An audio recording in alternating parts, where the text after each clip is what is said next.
Hello everyone and welcome to my day 2 Cheltenham Preview Festival, where I'll be giving you my thoughts and feelings on the second day of the prestigious event. And it was a good opening first day for us on the tipping scale. We had Honeysuckle, that was our only winner on the day. We managed to get on 7-2 last night, and we had quite a few good each ways come in. We had the likes of Hold the Note come in at 10-1 each way. We also as well had the likes of Big River at 25-1. And also as well Darva Star in the champion hurdle, finishing in 3rd place. So it wasn't a bad day today. We had a few good each ways come in, and also as well a winner, and hopefully we can continue that form tomorrow. Probably just slightly up on the day, and I'm looking forward to tomorrow as I got some strong fancies. And it's all going to kick off in the Ballymore, the 1:30.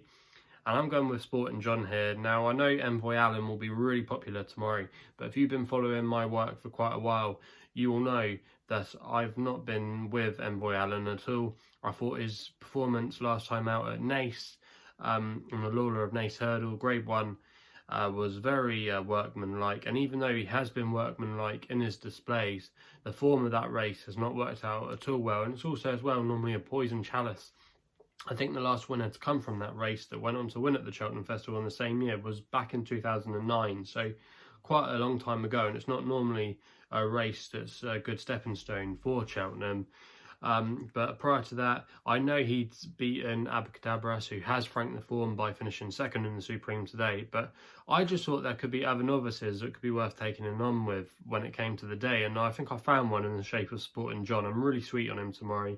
He's run about a 4-1 shot, 9-2 with some firms at the moment. I would have a each way bet on him, because I think if he finished in the first 3, you will obviously get the majority of your money back, and I think he will finish in the first 3, so he's got a live chance. He's still undefeated over obstacles, and he won really well at Ascot last time out. That was the performance I'd really wanted to see him do. He showed a really impressive turn of foot in deep ground. It's going to be drying out a little bit, not expecting any rain tonight or through tomorrow, but it probably will have a bit of soft in it still, but the ground shouldn't be a problem for him at all. Before that, he won 2 races at Exeter. He beat the likes of Harry Senior, who's now a Grade 2 winner. A lot of his form does stack up, and I think they're running him over the right trip as well. Phil Hobbs has got a good chance here, and they also as well have Defi later on the card, which we'll talk about in a minute.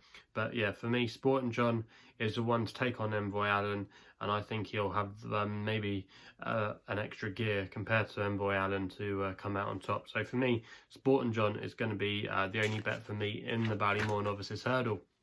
And again, we're only going to have one bet in the next race, which is the RSA Chase. Now, I know Champ has been favourite for many people this season. He's a bit of a Marmite horse. Some people love him, some people hate him. I do love him. I think he's a quirky horse that did me some good favours early on in his chase career back at Newbury, but I think ever since that fall at Cheltenham, it's just probably made me want to take him on. I'm not sure if this turns into a slog, he's going to be really up for it. I think he still can get 3 miles over fences, but I probably would like to see him go over 2.5, to be honest with you, even though I did think at the time he was a 3-miler. But the one that I have to side with here is Minella Indo for Henry de Bromhead. Now, Henry de Bromhead, he's already had 2 winners at the Cheltenham Festival. And Minella Indo, I think this has definitely been the plan all season long, ever since he won the Albert Bartlett last year. We've only seen him twice over fences so far. He finished 2nd on debut to Lorena, and then he went to Navan and beat a horse called Captain CJ, who franked the form by winning again since. In that run in the win at Navan, I thought he was very workmanlike, and I wasn't impressed at the time, but since watching the race and replay, I think actually he ran very well, and I think he's just going to have the slog-in requirements that you need to win a race of this nature. It's going to be a brutal stamina test. I think Copperhead is a really interesting player, but I'm not so keen normally on these horses coming through the handicap route and then taking their chance in graded company. I think Minella Indo, even though he hasn't run in a graded chase yet, is the one you've got to be with, even though at 7-2, some people might say he's a bit short, but again, I think he's a good each way bet, because you'll get the majority of your money back if he does place. But for me, I think he's the one you've got to be with. He's the most solid option for the race. The Coral Cup, I love a race like this. For some people, it's a bit of a Marmite race. Like Champ is a Marmite horse. I love races like this. You can get stuck into horses at good prices, and it's a bit of a mystery trying to work out what is going to be the winner. Normally, actually, at the top end of the market is the worst way to go. You haven't had a winning favourite in this race for many years, and also as well, horses in the top three of the betting don't have a very good record either, and you want to be finding horses at big prices, and sometimes you can get some nice price winners. This race has been okay to me down the years. I've not had the winner of it yet in my short tipping career over the last few years, but I've had quite a few placed efforts. I had Bria Conte last year and made the frame for me, so hopefully we can get a horse at a big price run well for us this year. And the three that I'm going to pick out here all have a chance, I think, and the first one of those is going to be Elegante de Seuil, I hope I pronounced that right, trained by Willie Mullins. He's won the race before, and I think this horse might have been targeted for this race. Now, this horse won the Mares Novice last year. It was Noel Feely's last Cheltenham winner, and this horse finished fourth at Leopardstown last time out in a race called the Ladbrokes Handicap Hurdle at the Dublin Racing Festival. Behind, those days are gone. It was a very eye-catching run, and I just think the handicap has got her on a fair mark in the high 140s. I think she's around about 20 to 1 with some firms, and with Rachel Blackmore booked, she does okay as well when she rides for Willie Mullins. She's had a few winners in the Sullivan Blood stock colours. I think there's a good chance she can go quite well tomorrow. Honest Vic for Henry Daly is another horse I've always liked. I was unlucky here. I think it was at the April meeting last season when he was hampered at a crucial stage. Might not have won that day, but he would have finished a lot closer to the winner. But the drying ground is going to help his course, and he's been in really good form this season. He's had 2 wins, one at Kempton. I think the other one might have been at Aintree. Don't quote me on that one, but he's had 2 wins this season, and both wins have worked out okay. And I just think this horse, the drier the ground, the better. And Henry Daly's team have been in really good form, and he's a strong stayer at the trip, and he'll be coming with a late run. The other one, a bit more left field, but I think actually is a massive price, and if there's going to be a gamble in the race tomorrow, I wouldn't be surprised if there was money here. Now, he's going to be quite weak in the market at the moment, but if you're seeing this, definitely have a couple of quid on him. That's going to be Sayo for Willie Mullins. Now, this horse is 66 to 1 in some places, but I just think this horse is going to go very well tomorrow. Now, I actually backed him at Leopardstown at the Dublin Racing Festival when he ran in the William Fry handicap, and that form has already started to look quite nice. That's over 3 miles, and he's dropping back to 2.5, and I'm liking that move. I think that's definitely a positive. He didn't quite stay out 3 miles. They were trying him over fences, which wasn't quite working, but his hurdle form is definitely not bad, and he's very capable of running off a mark of 145. In fact, actually, the handicap has raised him £1 from his Irish mark to his British mark, so they haven't really given him much room for manoeuvre. If you actually go back through some of his back form, the only time he ever ran here is when he finished 3rd in the Triumph Hurdle behind Farclas and Mr. Adjudicator. Okay, it wasn't a particularly strong renewal of the Triumph Hurdle that year, but he's got course form, which is what you need. He's a massive price, and horses that have a bit of back class can do quite well in this race. And yeah, at 2.5 miles on ground that will be okay, with a trainer that's got a good record in the race, a strong pace will suit him. I expect him to be there on the premises towards the final flight, going up the hill. I think he's got a massive chance, and for me, I think there are worse 66 to 1 shots you could be backing in the world. So they're going to be the 3 in the Coral Cup for me, and hopefully we can have some horses that go very close in that race. Now, the next race is the feature race of the day. I would have gone with Altior if he had took his chance. I really thought he would still be the best of this bunch, even though he had the likes of Defi de Seuil and Chacun Pour Soi taking him on, which were his two market rivals. But for me, I'm with Defi now. Defi de Seuil, I thought he would have been the biggest danger to Altior. He's 3 from 3 this season. He's beaten de Seuil, who's now retired, in his last 2 starts in the Grade 1 Clarence House Chase at Ascot, and then the time before that in the Tingle Creek at Sandown. He might not have been a wide margin winner because he probably could be a bit more effective over 2.5 miles, but that means he's going to be coming with a late run tomorrow. He's a dual Cheltenham Festival winner. He's won the Triumph Hurdle and also as well what was the JLT, so he loves the course. He's got 6 wins at the track, so that's not a problem for him. Chacun Pour Soi, I couldn't be having him for anyone's money. Willie Mullins hasn't even won this race yet, even though I would sometimes ignore that stat, but it's just something to note. Chacun Pour Soi, he hasn't been to Cheltenham yet, and I think he had such a hard race last time out.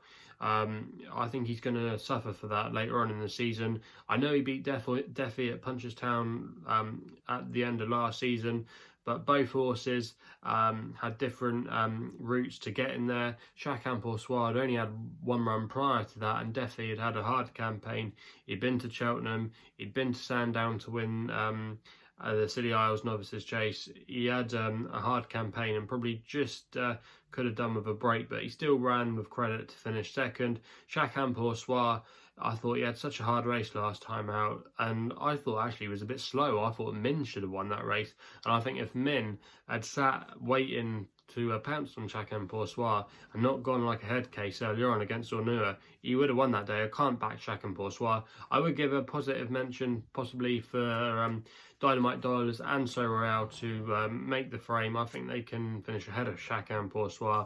Both arrived in pretty good form. They ran okay in the Game Spirit Chase. Seuil nearly gave Altior a scare last year. He's won at the track before. I think he won what they call the Schlur Chase. But yeah, Defi for me tomorrow is the most likely winner of this race, and even at 5-4, he's still worth a win bet there. So that's going to be the selection. Now everyone will want to see Tiger win on his way for going for a 3rd Grand National in a row, doing something that Red Rum never did. But I'm going to have to put up Easyslands here. I put him up in my GG column for David Cotan. He won at the December meeting in really good style, and he's only 6 years old, and there should be a lot more improvement to come. After that win, he was brought by JP McManus, who normally does well in this race, but he hasn't had a good runner for the last couple of years now, and the likes of Josie Zorders and Yanworth, they've disappointed, or they're getting a bit old. But Easysland is a massive player tomorrow. He made use of a prominent ride last time out under Jonathan Plouganou, and I know he was a bit scary that day, Jonathan Plouganou. He didn't look the most natural rider, but he's got a good relationship with this horse, and then he went on to win at Pau on his next start in a very good cross-country race in France.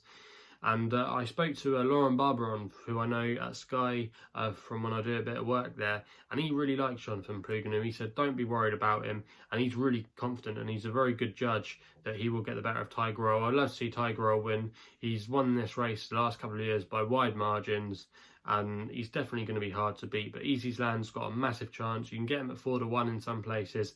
That's a great each way bet. I would also as well have a couple of quid on Urgent de Gregaine for Aimant Cléu. I think the French got the keys if they want to beat Tiger. I don't see any of the British or Irish challengers getting into it. I think Urgent de Gregaine at 16-1 is a good each way bet. He surprised quite a few people a couple of years ago when he won here at 50-1. He's made the frame on his last couple of visits to Cheltenham. He loves the track, and at a double figure price, he's definitely worth maybe having a couple of quid each way. We're then going to the Fred Winter, now known as the Boodles. This is probably the most hardest race to really fathom on the day. Probably my weakest fancies if I had to give a race where I didn't fancy much. But I'm going to pick out 2. And that's Repetitio for Nigel Hawke.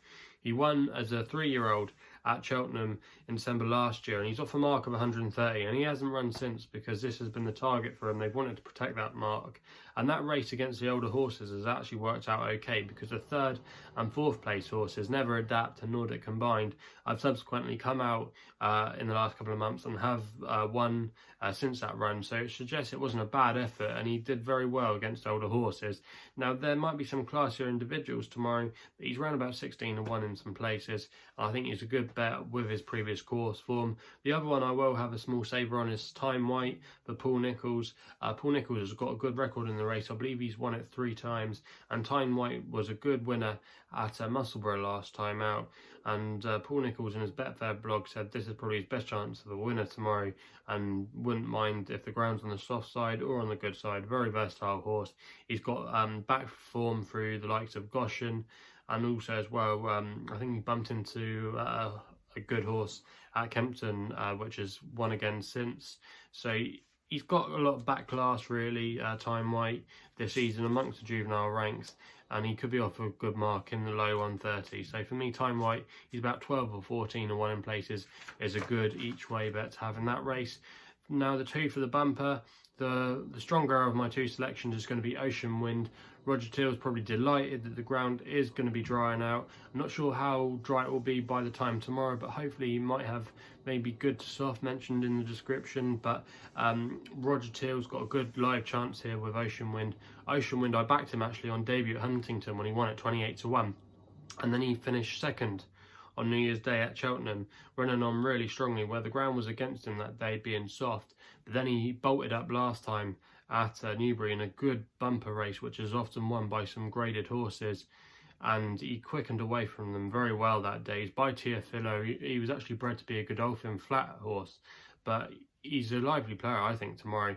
And even though 4-year-olds don't have a particularly good record in the race, he's getting all the allowances, and I just think he might have a class edge when it comes to speed, and he could be a horse that's definitely up to a group company on the flat maybe later this summer. So definitely keep an eye on him. I think Roger Teal's got a live chance there. Queensbrook is the other one I will have a word to say about, and would be up for a small each way bet, around about 9-1 I've seen in places. Won a bumper by 21 lengths last time out and is undefeated. Jamie Codd's been booked to ride, and he's won 2 of the last 3 when teaming up with Gordon Elliott in this race, and has to be respected. I'd be against appreciate it, even though he did win very well last time out in a bumper at Leopardstown at the Dublin Racing Festival that has worked out well in the past. But for me, Queensbrook and Ocean Wind would be my 2 against the field. So that's day 2 of the Cheltenham Festival. If you haven't done so already, please hit the subscribe button here for more videos. Also as well, leave me your comments in the comments box below who your best bets are for day 2. And that's all I've got to say. So please gamble responsibly, and we'll be seeing you soon.